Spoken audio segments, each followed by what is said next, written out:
बिस्मिल्लाहिर्रहमानिर्रहीम। अस्सलाम वालेकुम नाज़रीन, प्रोग्राम मुकाबिल में मेरे और आमिर मतीन साहब की तरफ से खुशामदीद कहेंगे तमाम देखने वालों को।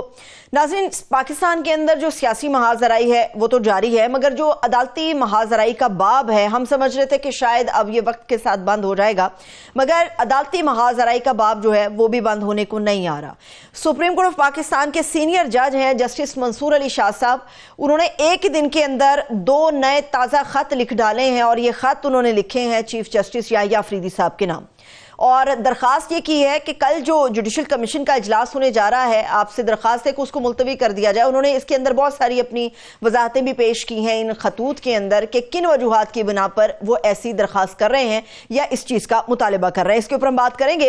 हुकूमत जो है वो बेलगाम गैर इखलाकी आज़ादी इजहार राय की आड़ में जहर उगलने के खिलाफ सख्त तरीन कवानीन बनाए और अमल दरामद भी कराए। आज की जो फॉर्मेशन कमांडर्स कॉन्फ्रेंस थी नहायत अहम थी और इसका एलामिया भी नहायत अहम है, इसके ऊपर हम बात करेंगे। मगर इसके साथ साथ पूरा मुल्क पाकिस्तान, उसके तमाम शहरी इस वक्त शदीद तिलमिला रहे हैं। वजह यह है कि हर जुगाड़ लगा कर देख लिया, हर कोशिश करके देख ली, उसके बावजूद भी जो इंटरनेट है वो ठीक अंदाज में या मुकम्मल 100% उनको दस्तयाब नहीं है। कायमा कमेटी बराए इंफॉर्मेशन टेक्नोलॉजी का इजलास हुआ जिसमें वजीर IT और मेंबरान के दरमियान शदीद तकरार हुई इस मामले के ऊपर। इसके ऊपर भी मुफस्सल गुफ्तगू हम आज के प्रोग्राम के ही अंदर करेंगे। आमिर साहब, सियासी महाजराई की बात होगी, अदालती महाजराई की बात होगी। इन सबसे पहले जो एक चीज़ मैं आपके सामने रखना चाहती हूँ वो ये है कि आर्मी चीफ साहब की ज़ेर सदारत 2 रोज़ा 84वीं फॉर्मेशन कमांडर्स कॉन्फ्रेंस हुई, एलामिया जारी हुआ। 2-3 नकात आपके सामने, उस पर तज्जिया, फिर हम लीगल ग्राउंड्स की तरफ बढ़ेंगे। कहा गया कि जी सियासी और माली फवायद की खातिर जाली खबरें फैलाने वालों की निशानदेही करके इंसाफ के कटहरे में लाना वक्त की निहायत अहम ज़रूरत है, और यह भी ज़रूरी है कि हुकूमत बेलगाम गैर इखलाकी आज़ादी इज़हार राय की आड़ में जहर उगलने, झूठ और माशरती तकसीम का बीज बोने के खात्मे के सख्त कवानीन बनाए और उनके ऊपर अमल दरामद करे। इसके ऊपर बड़ा जोर दिया गया है। ज़ाहिर है इसको एंडोर्स से किया जाता है, बहुत अच्छी बात है। कौन कह सकता है कि जाली खबरें फैलाने वालों को कटहरे में ना लाएं, बिल्कुल लानी चाहिए, जाली खबरें नहीं फैलानी चाहिए। मगर मुझे डर ये है कि इसकी जो अमल दरामद करानी है, जिस हुकूमत से करानी है, अगर ये कानून और ख़ास तौर पे अब जो बना रहे हैं 5 साल की कैद पीका कानून के तहत ला रहे हैं, तो ये आधी कैबिनेट मुझे शक पड़ता है जेल चली जाएगी। आप देखें ना कि जितनी फेक न्यूज़, झूठ जो है हुकूमत खुद गढ़ के फैलाती है। आज ही फॉर एग्जांपल, आज कायमा कमेटी के अंदर शिजा फातिमा बीबी ने उन्होंने कहा कि इंटरनेट बिल्कुल स्लो नहीं है, आप सबकी ऐप्स चल रही हैं। ये सिर्फ इसी मसले पे पिछले 1.5 साल के अंदर कभी वो शार्क खा जाती है, कभी VPN की वजह से स्लो हो जाती है, कभी कोई और रीज़न देता है। जितनी फेक न्यूज़ और झूठ गवर्नमेंट ने बोले हैं, और तो उस पर बेचारे कुछ वज़रात हैं जिनको रोज़ाना मीडिया मैनेजमेंट में कुछ ना कुछ कहना पड़ता है। अगर एक फेक न्यूज़ के ऊपर 5 साल कैद है तो इनमें से कुछ तो बेचारे उम्र कैद हो जाएगी, उम्र कैद हो जाएगी ना। आप देखें कि उसमें गवर्नमेंट खुद PTV के जरिए जो कुछ चीज़ें बताई जाती हैं हमें, अगर वो मानने लग जाए तो वो एक बड़ा मुसीबत पड़ जाएगी।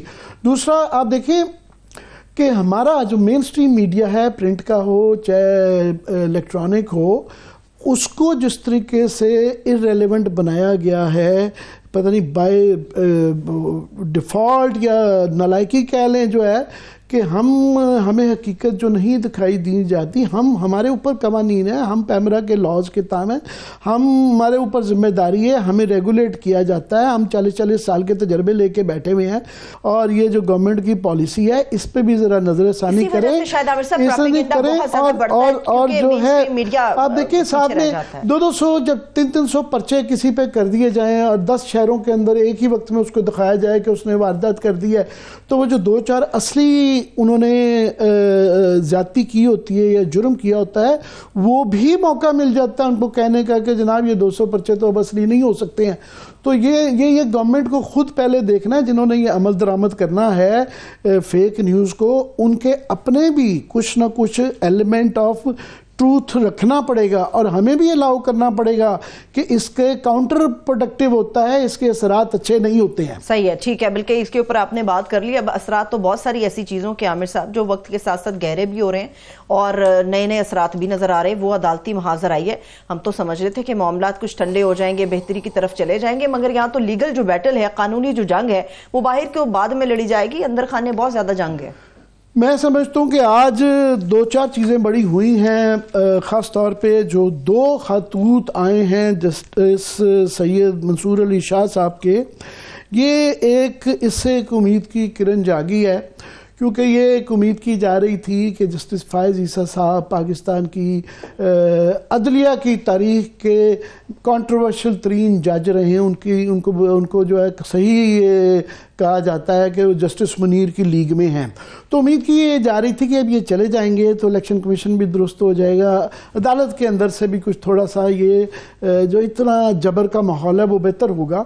और फौरी तौर पे जो उम्मीद की जा रही थी कि ये एक तो ये 26वीं आईनी तरमीम जो है वो जो अभी नज़र आ रहा है कि उसकी अंदर इतने लकूनाज हैं और जिस तरीके से वो बनाई गई और जिस तरीके से उस पर अमल दरामद हो रहा है, नज़र आ रहा है कि पूरा निज़ाम दरम बरम होकर रह गया है। तो ये था कि सबसे पहले इसकी सुनवाई होगी, इसको सुना जाएगा, वो नहीं सुना गया। फिर मखसूस नशिस्तों की अमल दरामद थी, वो नहीं थी। फिर ये था कि वो जो पुराना तरीकाकार था हम ख्याल जजेस का कंट्रोल करने का, वो नहीं होगा। तो आज उन्होंने जो 2 खतूत लिखे हैं, उन्होंने दरख्वास्त की है कि जनाब ये अभी जो है आप जुडिशल कमीशन जो है इसके ऊपर एक लंबी उन्होंने बता दिया कि इसके अंदर ये खराबियां हैं और आप बहुत जो जल्दी के अंदर जो है जजेस नॉमिनेट करके लगाने शुरू कर रहे हैं। पहले ही आपने आईनी बेंच बना दिए हुए हैं, उससे पहले आप खुदा के लिए पहले ये 26वीं आईनी तरमीम का फुल कोर्ट बना के उसका फैसला कर लें, उसका फैसला कर लें।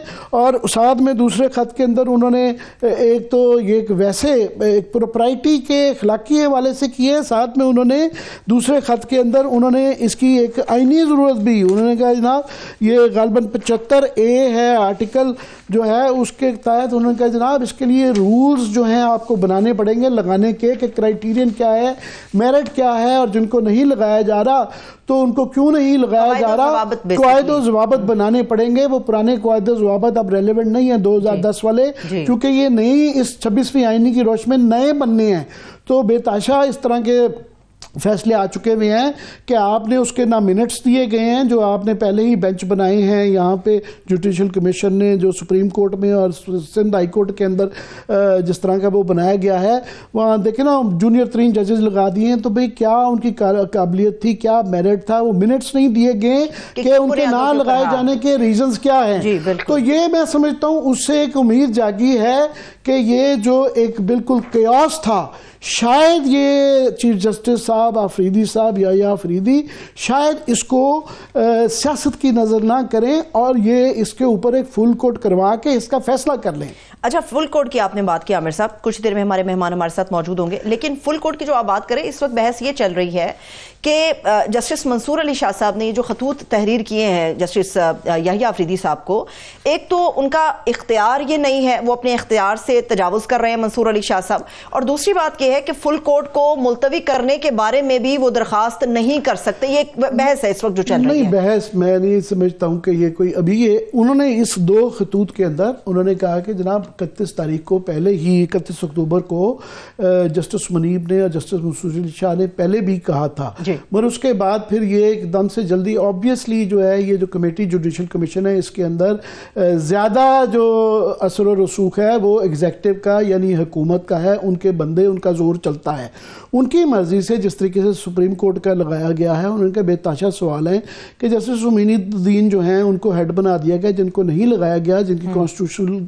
एक्सपर्ट हैं, माने जाने में हैं, तो वो मंसूर अली शाह साहब और भी जो है बाकी जो है पहले जो सीनियर हजरात सिंध में तो बहुत ही उन्होंने कमाल ही कर दिया। उन्होंने 8 सीनियर जज, चीफ जस्टिस और प्यूनी जज समेत वो सब निकाल दिया और उल्टी गिनती तकरीबन शुरू की हुई है, 26वां 25वां 24वां नीचे से जो है जूनियर 3 जजेस लगाए हैं।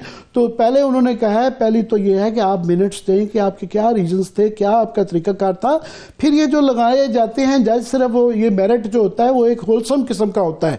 इसके अंदर खत के अंदर उन्होंने तफसीलात डाली हुई हैं कि ये नहीं है सिर्फ कि उनका देखना है कि उनकी परफॉर्मेंस क्या है, उनकी काबिलियत क्या है, उनकी एक्सपर्टीज़ क्या है। इसके अलावा एक अदालतों के अंदर एक डाइवर्सिटी भी की जाती है कि आपने रंग, नस्ल, मज़हब का एक सबका मजमुआ इकट्ठा किया जाता है, तो और भी क्राइटेरियन होते हैं।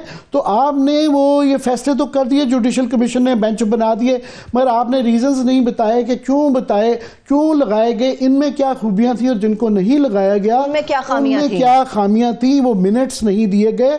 और फाइनली जो इसका लुबे लुबाब है, उन्होंने कहा जनाब आपको पहले ये रूल्स बनाने पड़ेंगे, वो फ्रेम करना पड़ेगा और फिर ये आप लगाएं। और फाइनली जो उन्होंने कहा कि अगर ये जल्दबाजी में आपने ये 26वीं आईनी तरमीम का फैसला किए बगैर ये काम ये जुडिशल ये जजेस किया, तो बाद में अगर वो फॉर एग्जांपल वो स्ट्राइक डाउन हो जाता है, तो वो जो जजेस लगा दिए जाएंगे या जो फैसले हो चुके होंगे उसके बाद शर्मिंदगी होगी। माजी में भी ऐसा होता रहा है कि इस तरह के फैसलों से पहले जो कि इससे जुड़े हुए हैं, सो पहले बजाय इसके के बाद में शर्मिंदगी हो, इस बुनियादी मसले का पहले हल निकाल लें कि 26वीं आईनी तरमीम का आपने क्या करना है और उसके तहत एक कोई तरीकाकार फ्रेमवर्क एक बना लें कि जजेस को लगाना कैसे है, ये बेंच कैसे बनने हैं।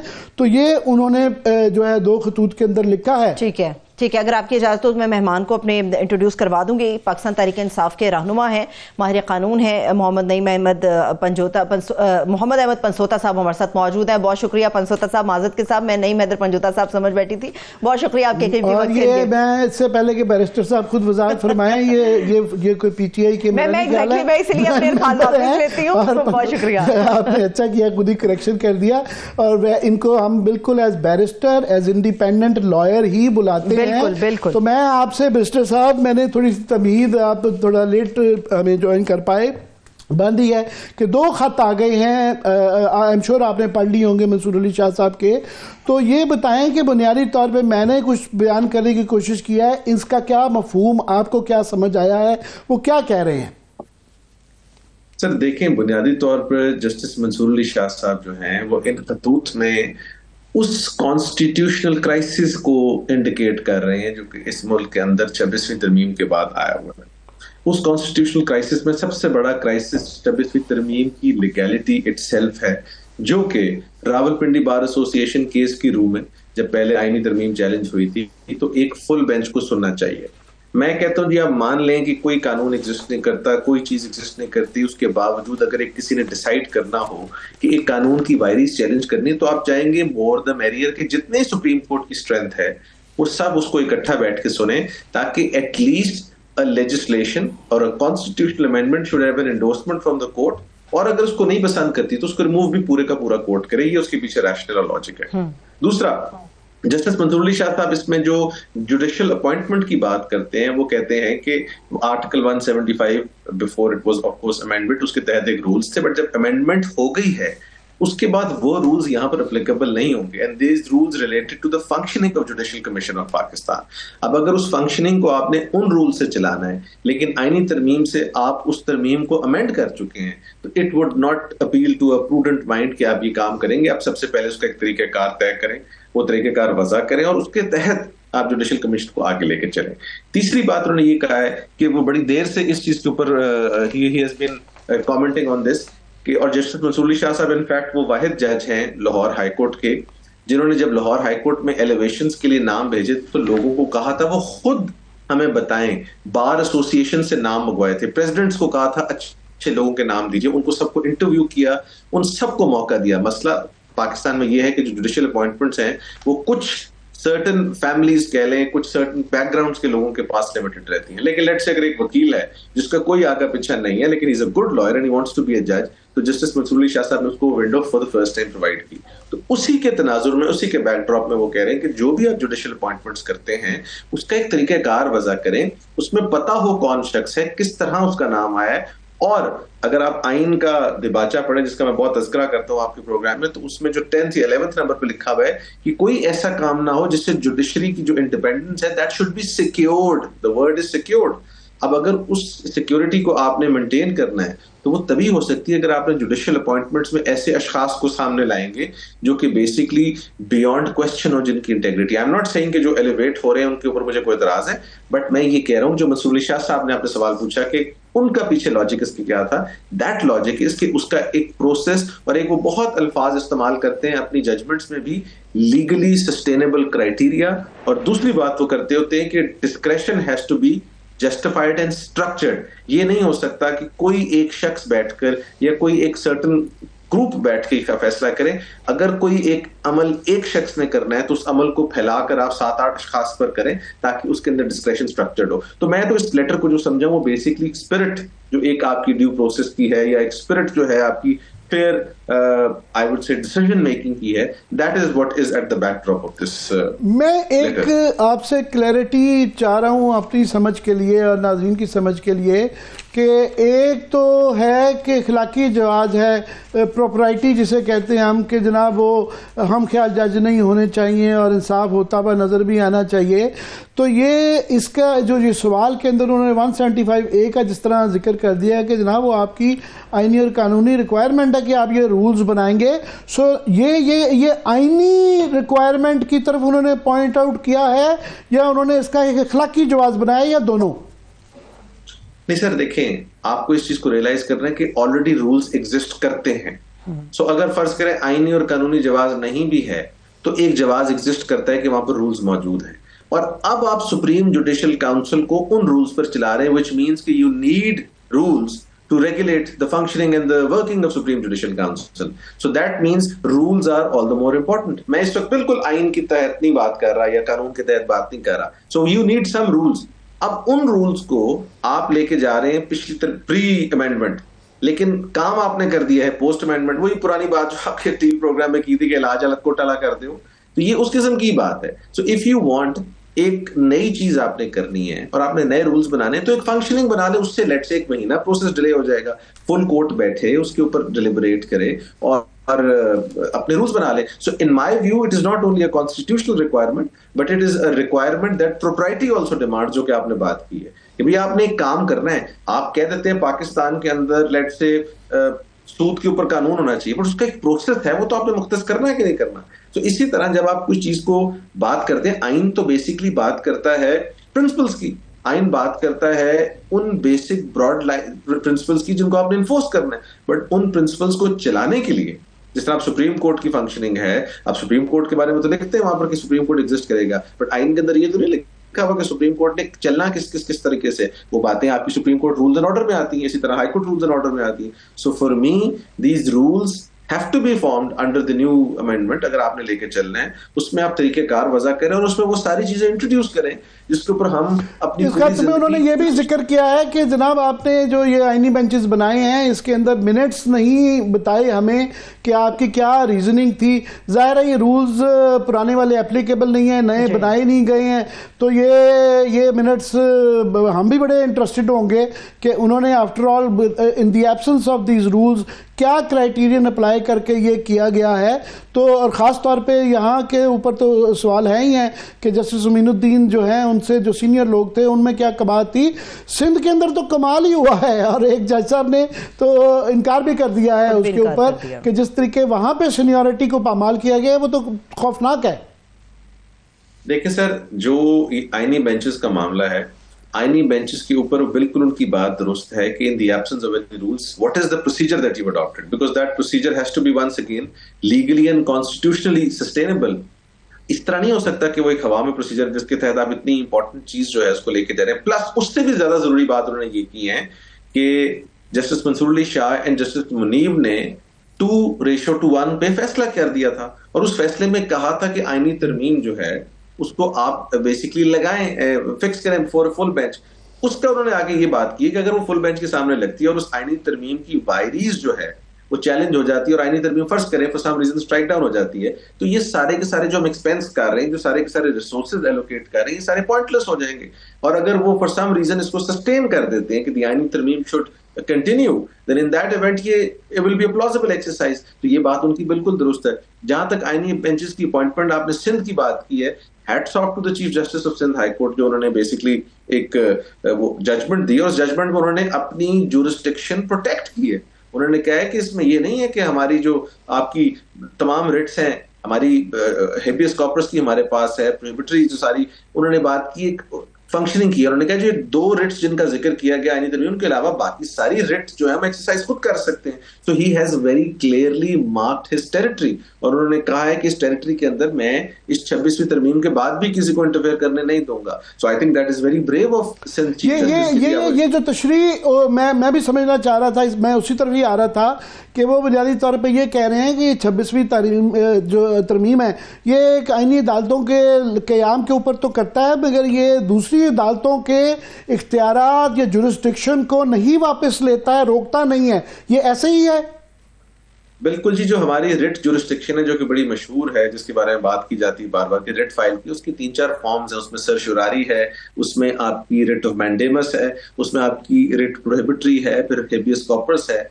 और उन सब के अंदर उन्होंने कहा है कि जो मैंडेमस की रिट है, जो कि बेसिकली जब गवर्नमेंट किसी को डायरेक्ट करती है, उसकी हद तक तो उन्होंने उसको एक्सेप्ट किया 26वीं तरमीम पर। उन्होंने सर्शुरारी या जिसमें आप किसी नीचे वाली अदालत की एक्शन को चेक करते हैं, या जो दूसरी हेबियस कॉर्पस है जिसमें आप किसी बॉडी को प्रोड्यूस करते हैं अगर कोई शख्स मौजूद नहीं है, और बाकी जो रिट्स की फॉर्म्स है, उन्होंने कहा ये सारी की सारी प्रोविजंस जो है ये हमारे पास अवेलेबल है हाई कोर्ट के पास। These provisions do not automatically transfer to the constitutional bench by virtue of 26th amendment. They are very much available. So उन्होंने अपनी टेरिटरी मार्क की है और उसको इंटरप्रेट किया, which is very brave of him.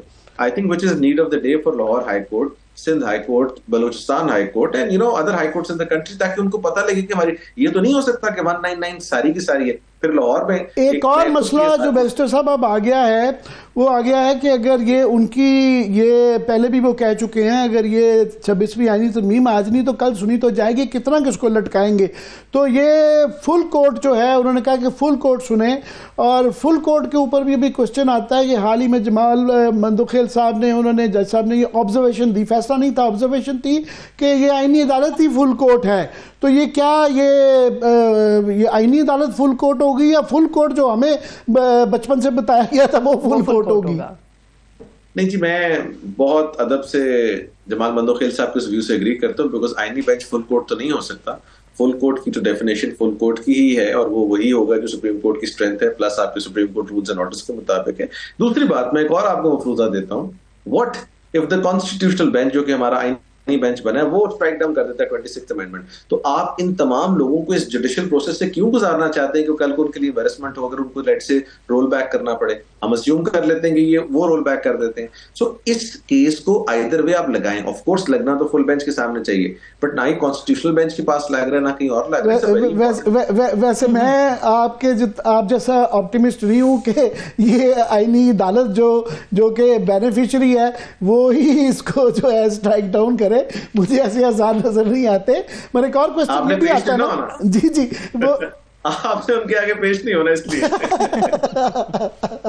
मगर मैं ये एक और क्वेश्चन भी फिर आ जाता है, क्योंकि अभी जजेस की तादाद बहुत ज़्यादा बढ़ा दी गई है, और जुडिशल कमीशन को जिस स्पीड से ये जा रहे हैं 180 की रफ्तार से, तो इनको अगर वो भी लगा दिया जाता है तो फिर यहाँ फुल कोर्ट की हैयत भी बिल्कुल चेंज हो जाएगी, वो भी डिफरेंट हो जाएगी।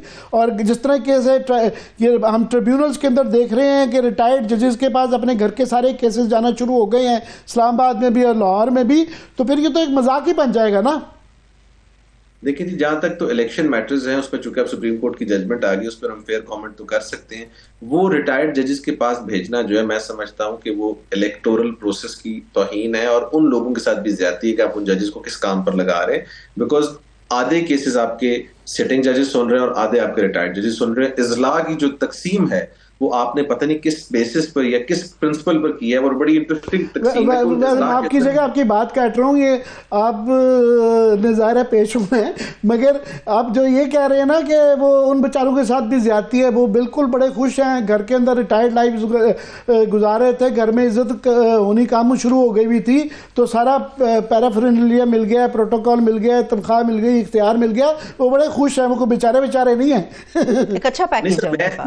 मैं जिस ज्यादती का जिक्र कर रहा हूँ ना, वो ज्यादती हिस्टोरिकल ज्यादती की बात कर रहा हूँ। जो पाकिस्तान में जब आप इस किस्म के अमल का हिस्सा बनते हैं, तो जो अगर आप let's say if you are alive, तो आपकी कोई इतनी अच्छी रेपुटेशन नहीं रह जाती। और उनमें से बहुत सारे अच्छे जजेस हैं जिनको लगाया गया जो कि शरीफ आदमी थे अपने अपने टाइम पर, बट उनको इस प्रोसेस में डालकर बड़ी, मैं समझता हूँ उनके साथ भी ज्यादती। और बस जबरदस्ती तो नहीं की किसी ने, पंसोता था, किसी ने जबरदस्ती तो नहीं उनके साथ की कि आप जबरदस्ती कमेंट करने लगा कि उनको भी ये खुद एक्सेप्ट नहीं करना चाहिए था। और मैं जाती तौर पर समझता हूँ कि ये बिल्कुल it's going to be a very very difficult bargain कि आधे केसेस हम लाहौर हाई कोर्ट में आर्ग्यू कर रहे हैं, मैं काफी इलेक्शन पिटीशन मौका मिल रहा है आर्ग्यू करने का, आधे हम वहां पर कर रहे हैं।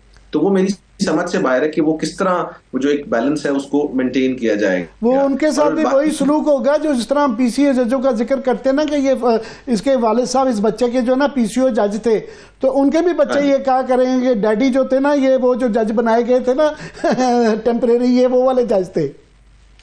देखिए जी, मैं तो अगर आप आपके सामने कि हिस्टोरिकली तो आप मेरे से ज्यादा बेहतर समझते हैं, आप स्टूडेंट ऑफ हिस्ट्री हैं, कि जो हिस्ट्री जज करती है वो बड़ी खतरनाक जजमेंट होती है। अब जिस तरह शहीद जुल्फिकार अली भुट्टो साहब का केस का आज फैसला हुआ है, and we know it for a fact कि ज्यादती हुई, जुल्म हुआ, और उन जजेस को जिन्होंने ये काम किया कभी भी रिस्पेक्ट की निगाह से नहीं देखा जा सकता। सिमिलरली अगर कोई भी अपनी कॉन्स्टिट्यूशनल डोमेन या मैंडेट से बाहर जाके काम करेगा तो ऑफ कोर्स अगर वो खुद भी जिंदा होंगे, अल्लाह ताला हम सबको जिंदगी दे, और अगर जिंदगी नहीं भी है तो उसके बाद आके जो फैमिलीज हैं they have to go through that brunt. So मैं समझता हूँ आप कोई भी अमल ऐसा मत कीजिए जो कि आइन और कानून से मुनाफी हो, और उसमें चाहे किसी का भी फायदा। और आपने जो एक बात स्ट्रेंथ की बात की, ये बड़ी एक और इंटरेस्टिंग चीज है जो कि हमारा दुखड़ा होता है हमेशा। मेरी अपनी समझ के मुताबिक है, जो मुझे इंफॉर्मेशन कह लें, वो यही है कि इसके ऊपर सबसे ज्यादा इंसिस्टेंस पाकिस्तान पीपल्स पार्टी की थी कि जी स्ट्रेंथ बढ़ाई जाए सुप्रीम कोर्ट की भी और हर जगह की। इस पर इतनी इंसिस्टेंट रूलिंग गवर्नमेंट की नहीं थी या बाकी पॉलिटिकल पार्टीज की नहीं थी, they were the ones who were insisting. So उनकी तरफ से ऐसी इंसिस्टेंस आना, मैं इसमें ऐड कर दूं कि वहां पे जो सिंध के अंदर जो नए जजेस की जो नाम दिए गए हैं, वहां लड़ाइयां चल रही हैं कि जी वो हमारा जज नहीं लगा, उसका जज नहीं लगा, किसका जज लगा। तो ऑलरेडी जो उनकी वजूहत हैं वो भी हमें पता है। पर साथ में मैं ये भी जानना चाहूंगा कि अभी मिलिट्री कोर्ट्स का केस जो है उसकी जो है वो टेकअप कर लिया गया है, गालबन 9 दिसंबर को समाअत के लिए लगा दिया गया है। तो जिस तरह मंसूर अली शाह साहब ने कहा है कि जुडिशल कमीशन जो है इसको गैर फाल करें जब तक इसका फैसला नहीं होता, तो ये जो बेंचेस भी लग रहे हैं अहम केसेस के हवाले से, ये भी नहीं रुकना चाहिए वक्ती तौर पर जब तक ये फैसला नहीं होता, इनको भी रोक लेना चाहिए। सर इंटरेस्टिंग हो जाएगा वो, क्योंकि अगर आप उसको लेट से आईनी बेंच को तश्कील दे रहे हैं तो फिर उसकी ऑफ कोर्स या तो बेंच तश्कील ना देते, लेकिन अगर आपने बेंच तश्कील दे दिया तो फिर आप उसकी फिक्सेशन को तो नहीं रोक सकते। आइडियली तो जब तक आईनी तरमीम का फैसला नहीं होता कुछ भी काम आगे नहीं बढ़ना चाहिए। और मेरा नहीं ख्याल वो 2 से 3 दिन का फैसला है, और काजी साहब की स्पीड पे अगर आप करें तो आप 2-3 घंटे में कर सकते हैं, तो वो तो काम बड़े आराम से हो सकता है। और उसको किए बगैर अगर आप आगे चलेंगे तो पाकिस्तान की जो आइन है वो 271A, AAA, AA, 4A से भरी पड़ी है। मैं नहीं चाहता कि उस आइन के अंदर 270 एक पेंटा ए आ जाए कि जनाब ये आइन की तरमीम ऐसे थी तो आप उसका ऐसे करें। आप पहले ही उसको बड़े तरीके से देख लें, और देखने के बाद अगर आप समझते हैं कि ये सस्टेनेबल है उसको आगे लेके चले। But if you think it is violative of the basic structure of the constitution, जिस टचस्टोन पर आप उसको देख सकते हैं रावलपिंडी बार एसोसिएशन केस में, तो then decide it before you proceed further.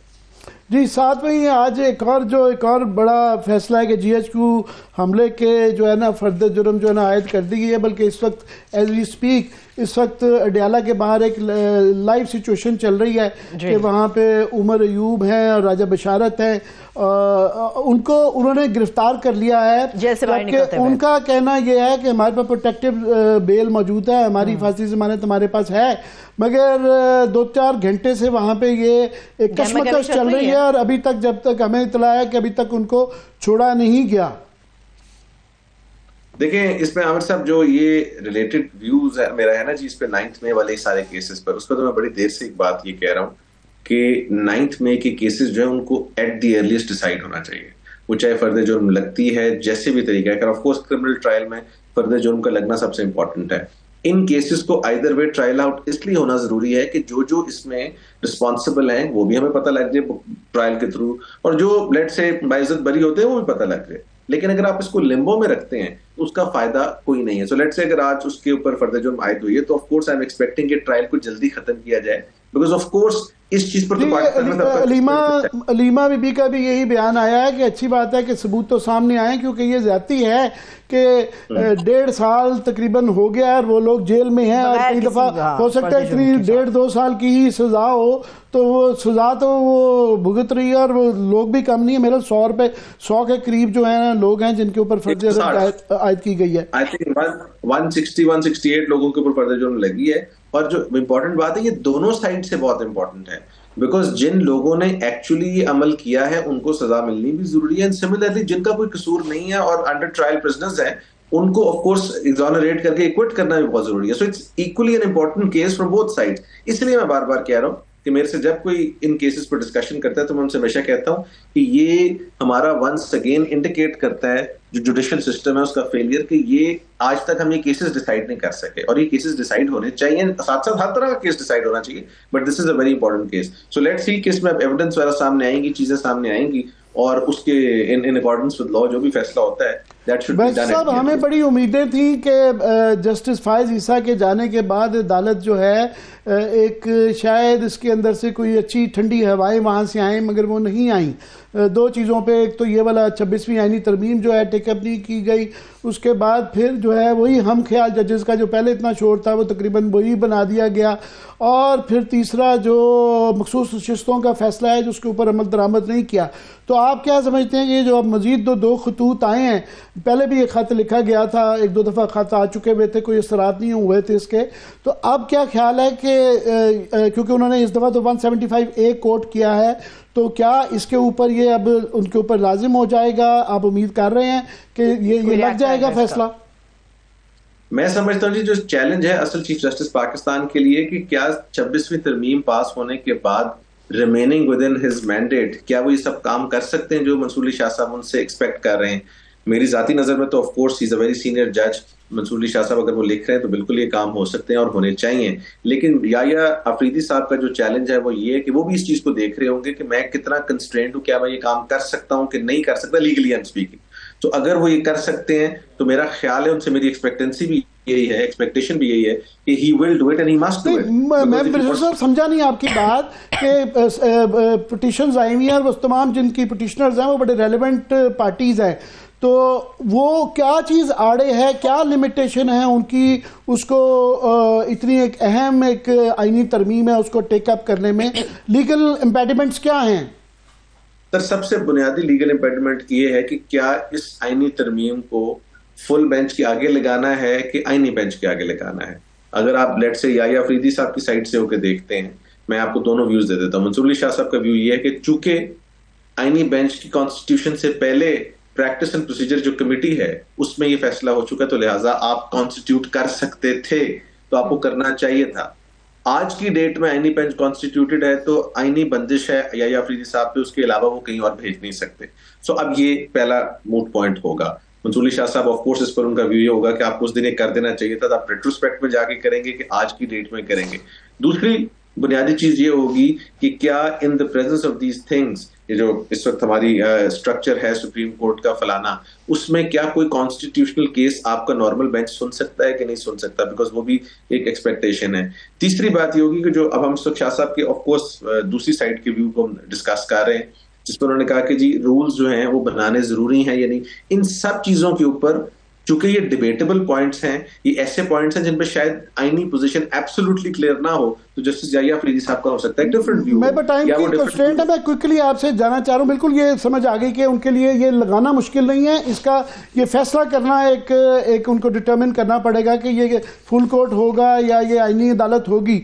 मगर वो खुद अगर ये स्ट्राइक डाउन हो जाता है, लेट से एज्यूम करते हैं मफरूजा है, तो ये वो क्या बेनिफिशरी होंगे या फैक्ट्री होंगे, मुझे तो ये नहीं पता कि उसके बाद क्या, क्योंकि वो चीफ जस्टिस जो बने हैं वो 26वीं आईनी तरमीम की वजह से बने हैं, तो वो अगर वो क्या फिर रहेंगे, वो वापस मंसूर अली शाह वाला प्रोसीजर शुरू हो जाएगा या क्या होगा? देखिए सर, अगर तो आईनी तरमीम स्ट्राइक डाउन हो जाती है फिर तो ऑफ कोर्स जो प्रोसीजर रिवाइव कर जाएगा of becoming the chief justice Pakistan, वो तो वही होगा जिस पर शाह साहब of course being the first and the senior most बन जाएंगे। सो ये भी आपकी बात सही है कि ऑफ कोर्स जस्ट बिकॉज कि ये एक तासुर आ सकता है कि he is a beneficiary of 26th amendment, तो उनको ऑल द मोर रीजन कि इसको बहुत जुडिशियसली किसी प्रोसेस के थ्रू आईनी तरमीम को एक चैलेंज के थ्रू जरूर गुजारना चाहिए, वरना ऑफ कोर्स जिस तरह आपने भी बात की वो बात भी हो सकती है। तो यस ऑफ कोर्स अगर आईनी तरमीम रोल बैक कर जाती है तो फिर तो ये सारी की सारी चीजें रिवर्स होंगी और जो process of chief justice appointment है वो भी रिवर्स होगा सारा। सो वो सारी की सारी सिचुएशन देखने पर वो फिर भी फैक्ट इसलिए नहीं होंगे कि इन एनी केस उनकी उम्र छोटी है, उन्होंने मंसूर अली शाह साहब के बाद बारी अभी आनी है, सो लिहाजा ये कि एडिशनल उनका एक चार्ज माना जाएगा। मैं बस बहुत बहुत शुक्रिया आपका। मैं लास्ट कमेंट जरूर दूंगा कि पहले हमें बड़ी उम्मीद थी कि ये जल्दी लगे, मगर फिर बाद में अब ये जो टाइम गैप आया है मैं समझता हूँ उसके कम से कम ये पता लग गया कि ये इसके ज़रिए जो उसके कॉन्सिक्वेंसेस हैं, जो टोटली केओस एक जुडिशरी के अंदर आ गया है कि जिस तरीके से ये हाई कोर्ट्स के अंदर, लोअर जुडिशरी के अंदर, तो वो उसकी वो नज़र आ गया कि इस एक आईनी तरमीम से क्या खराबी हुई। तो ये फौरी तौर पे अगर नीजक रिएक्शन करके इसको टेकअप कर लिया जाता तो शायद ये आश्कार ना होता। लेकिन इम्तिहान तो अभी भी आमिर साहब ये बहुत बड़ा है। बैरिस्टर मोहम्मद अहमद पंसोता साहब हमारे साथ मौजूद थे, उनके वक्त के लिए शुक्रिया। अभी हम एक ब्रेक की तरफ चल रहे हैं, ब्रेक से हम वापस आएंगे। तो वही एक ऐसा इशू जो हर घर का है, हर फर्द का, वो है इंटरनेट का इशू।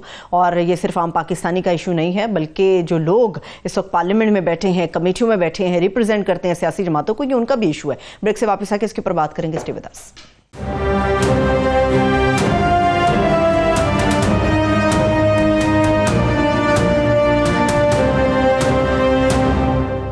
ब्रेक के बाद एक मरतबा फिर से खुश आमदेद कहेंगे। अब हम पाकिस्तान के अंदर जो इंटरनेट की बंदिश है या जो सुस्त रवि का शिकार है उसके ऊपर हम बात करने जा रहे हैं। और जैसे मैंने पहले कहा था, ये सिर्फ एक आम पाकिस्तानी का मसला नहीं है, ये हर उस शख्स का मसला है जो पार्लियामेंट के फ्लोर के ऊपर है, जो कमेटियों के अंदर मौजूद है, या जो आवाम को रिप्रेजेंट कर रहा है। ये हर उस शख्स का मसला है जो इस वक्त पाकिस्तान में एक आम शहरी फेस कर रहा है। अभी हम जो इंटरनेट की बंदिश और इसके मामला के ऊपर बात करने जा रहे हैं, हमारे साथ हमारी मौजूद मेहमान भी मौजूद है। मैं उनका तारुफ भी आपके साथ करा देती हूँ कि इस वक्त सेनेटर पलवशा खान साहिबा हैं, इनका ताल्लुक पाकिस्तान पीपल्स पार्टी से है और ये चेयरपर्सन भी है कायमा कमेटी बराए इंफॉर्मेशन टेक्नोलॉजी की। सेनेटर साहिबा बेहद शुक्रिया आपके वक्त के लिए। अब आते हैं आमिर साहब उस मसले के ऊपर जिसके ऊपर आप भी हमेशा तिल मिलाते हैं और मैं भी परेशान रहती हूँ। जी, मैं सारी असल में दास्तान जो है सेनेटर साहब से ही सुनना चाहूँगा, मगर ये वो मसला है जिसपे 1.5 साल से मैं ही नहीं सारा पाकिस्तान टकरे मार मार के थक गया है।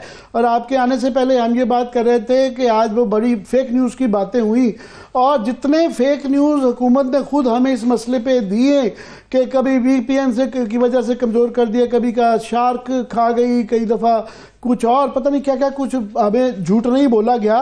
तो आज मेरे पास ये आज की इतलाएं हैं कि आपने ये काफ़ी सारे झूठ जो है ना उनसे ये उगलवाए हैं, सच निकलवाए हैं।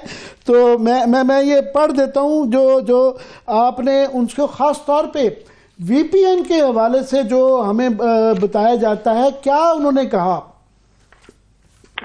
बहुत शुक्रिया आमिर मतीन साहब। दरअसल एक बड़ा मसला है, इस मसले को ट्रिविलाइज किया जा रहा है, यानी इसको ऐसा दिखाया जा रहा है कि ये कोई बड़ा मसला नहीं। सबसे पहली बात ये कि जब उनसे कहा गया कि मुश्किलें हैं लोगों को, इंटरनेट में डिसरप्शन है, स्लो है, कोई चीज़ डाउनलोड नहीं हो रही, लेकिन VPN का तो एक मसला है, लेकिन VPN की डिसरप्शन से या उसको बंद करने से इंटरनेट स्लो नहीं हो सकता। तो लिहाजा जब उनसे कहा गया तो उन्होंने कहा सेक्रेटरी साहब ने कि जी हमें तो शिकायत आई कोई नहीं। अब आप ये देख लीजिए कि इतना बड़ा हाहाकार मुल्क में मचा हुआ है, उनको शिकायतें आ रही। तो मैंने उन्हें कहा भाई मैं सबसे पहले तो मैं आपको शिकायत करती हूँ कि नहीं चल रहा। तो लिहाजा वो तो फिर इतना मेरे ख्याल में तैयारी से नहीं आए थे। मिनिस्टर साहिबा ने आज मेहरबानी फरमाई, वो हमारी मीटिंग में आ गई, वरना उनको और भी काम होते हैं। लेकिन उन्होंने जो देखिए, मेरी जो एक जनरल अंडरस्टैंडिंग थी कि इस मसले पे कोई जो है ना इंटरनेट की डिसरप्शन, सुस्त रवि, उस पर कोई जो है इसकी जिम्मेदारी लेने को कबूल नहीं है।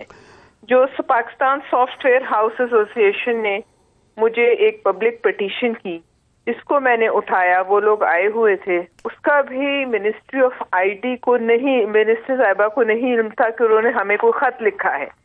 तो लिहाजा ये इशू इतना छोटा और ट्रिविलाइज किया जा रहा है। मुझे जो आज खबरें हमारे तक पहुंची कि उन्होंने ये कहा कि आप सब चेक करें, इंटरनेट इस वक्त चल रहा है, सबकी ऐप कोई चल रही है, प्रॉब्लम तो नहीं है, इस तरह भी कुछ हुआ। जी किया, सबने किया, नहीं चल रही थी। असल में हुआ ये था कि वो जब हमारे अफनान साहब भी हैं, वो भी IT एक्सपर्ट हैं, फिर वो पाशा के जो वहाँ रिप्रेजेंटेटिव्स बैठे हुए थे, ये भी उनका जो है दावा गलत साबित हुआ।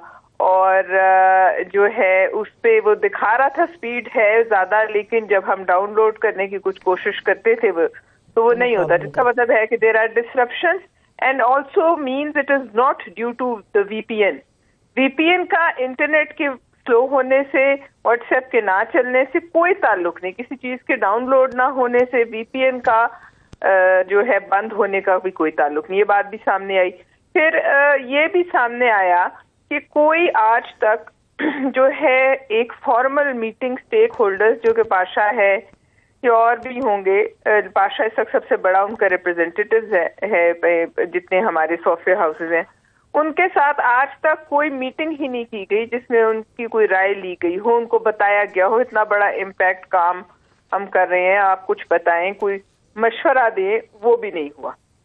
ये बड़ा खौफनाक हैरानकुन बात है कि हम पहले ये कहते रहते हैं कि इंडिया के अंदर जो IT को डील करते हैं वो उनकी डिग्रीज देखते हैं, कोई MIT का है, कोई पता नहीं कौन सी दुनिया की बेहतरीन यूनिवर्सिटी में है। अब ये हमें पता है कि शिजा फातिमा जो है ख्वाजा साहब की रिश्तेदार हैं, तो फिर भी उम्मीद की जाती है रिश्तेदारों में भी काबिलियत देख के, ये जो आप बता रही हैं कि उनको पता ही नहीं था और वो मुलाकात नहीं की होगा, उन्हें ये पता नहीं था कि उन्होंने सॉफ्टवेयर हाउसेज वालों ने मुझे अप्रोच किया, और वो खैर हमने लेटर शेयर भी किया था मिनिस्ट्री के साथ, जवाब दी थी मिनिस्ट्री। देखिए ये जरूरी नहीं है कि वो खुद भी IT एक्सपर्ट हो, लेकिन आपने बाहर से एक 20 लाख रुपए पे पहली दफा पाकिस्तान की तारीख में एक आपने एडिशनल सेक्रेटरी 20 लाख पे हायर किया अपनी मर्जी से, और वो भी अपना ही बंदा, मतलब उनका वो PTCL से लेकर आए।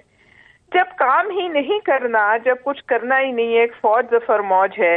अच्छा, फिर इंटरेस्टिंग बात यह है कि जब हमने पूछा कि ये किसकी जिम्मेदारी है, तो मिनिस्टर साहिबा ने कहा मेरी जिम्मेदारी नहीं, इंटरनेट डिस्ट्रप्शन। चेयरमैन PTA ने कहा कि मुझे तो इंटीरियर से जो है खत आता है। मिनिस्टर साहिबा ने कहा PTA से पूछें, PTA ने कहा इंटीरियर से पूछें। इंटीरियर के पास उस वक्त इसका कोई लीगल वो नहीं था जो उनसे हमें लगता है कि उनसे आप लोगों ने पूछा कि आप वो बताएं कि कानून, तो उन्होंने कहा जी पीका के तहत वजीर ये सेक्रेटरी दाखिला कि हम कर सकते हैं। हाँ वो नहीं कर, लेकिन पीका में ऐसा नहीं है।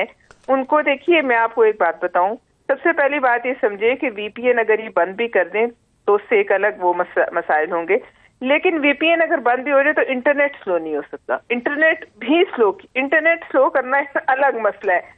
तो लिहाजा वो बंदर की टोपी तवेले के सर और वो किसी और के सर, तो इस बात से बड़ा मुझे तशवीश हुई कि हम किससे जवाब जो है वो तलब करें। सेनेटर साहिबा, आपकी गुफ्तगू से तो ऐसा पता चल रहा है कि वहां पर जितने भी जिम्मेदार लोग मौजूद थे, चाहे उनका ताल्लुक PTA से था, चाहे वो इंटीरियर मिनिस्ट्री से ताल्लुक रखते थे, चाहे वो मिनिस्ट्री से ताल्लुक रखते थे, वो सारे अपने सर पे बोझ लेने को तैयार नहीं है, एक दूसरे के ऊपर सिर्फ जिम्मेदारी डाल रहे हैं। ऐसे है, देखिए PTA तो इम्प्लीमेंटर है, उनको तो जो कहा जाएगा वो करने के पाबंद है, लेकिन जो बाकी है, देखिए मिनिस्ट्री को चाहिए था कोई एक पॉलिसी डायरेक्शन देती कि इनके, और ये मुझे पाशा वालों ने भी मतलब कहा है, उनके पास सॉल्यूशंस हैं कि अगर VPN को हमने जो है रजिस्टर करना है, बड़े उनके पास तरीके, काम भी हो जाएगा, कोई नुकसान भी नहीं। लेकिन जब उनके साथ बैठ के मीटिंग ही नहीं करनी, तो फिर उनसे बात ही नहीं करनी, किसी एक्सपर्ट से कुछ पूछना नहीं, तो लिहाजा देखिए ना, हमारा तो, हम तो वॉच डॉग हैं, हमारे ऊपर जो है पाकिस्तान में 15 लाख तो सीधा सीधा ये फ्रीलांसर्स हैं वो फारिग हो जाएंगे।